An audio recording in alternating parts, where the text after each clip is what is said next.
अस्सलाम वालेकुम। Drama serial dang की कहानी अपने इख्तिताम को पहुंचने वाली है और ऐसे लगता है बहुत जल्द इसकी सेकंड लास्ट एपिसोड नशर कर दी जाएगी। मीशा अपने इंतकाम के बहुत करीब पहुंच चुकी है। एक एक करके उसने सबको अपने अंजाम तक पहुंचा दिया है जिसने उसके साथ जुल्म किया था।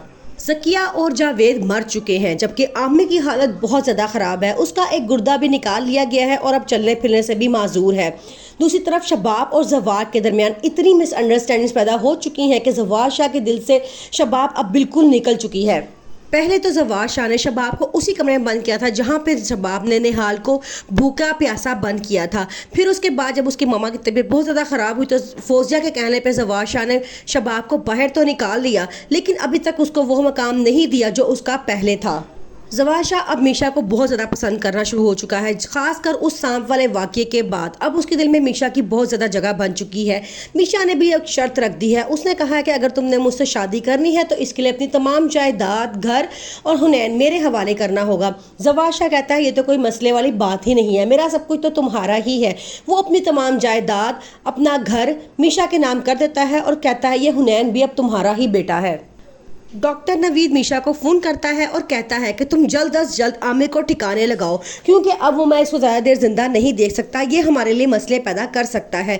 आगे से मीशा कहती है मैंने दाना डाल दिया है, अब शिकारी खुद चलकर अपने जाल में आकर फंस जाएगा। जवाद शाह जो मीशा पे अंधाधुन एतमाद करता है वो शबाब से कहता है कोई तो है जो मेरी फिक्र करता है, जो मेरे बारे में सोचता है। आगे से शबाब कहती है ये तो आपको बाद में पता चलेगा कि कौन आपको अनदेखे जाल में फंसा रहा है और कौन आपके साथ मुखलिस है।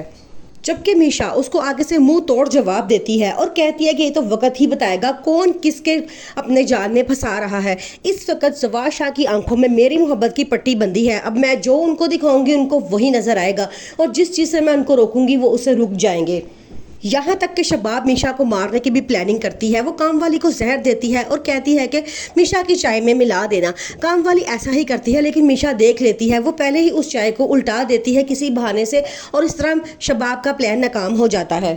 फौजिया अब बहुत ज़्यादा परेशान है क्योंकि आमिर की बिगड़ती हुई हालत उसके लिए देखी नहीं जा सकती। वो कहती है कि वो हर वक्त रोता रहता है और ये कहता है कि निहाल जिंदा है, वो मुझे मार देगी।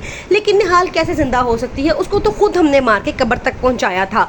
लेकिन ये बात अभी भी उसको समझ में नहीं आ रही कि वो बार बार ऐसा क्यों कहता है। लेकिन उसे शबाब यही कहती है हो सकता है उसके दिमाग पर असर हुआ हो इसलिए वो इस तरह की बातें कर रहा हो।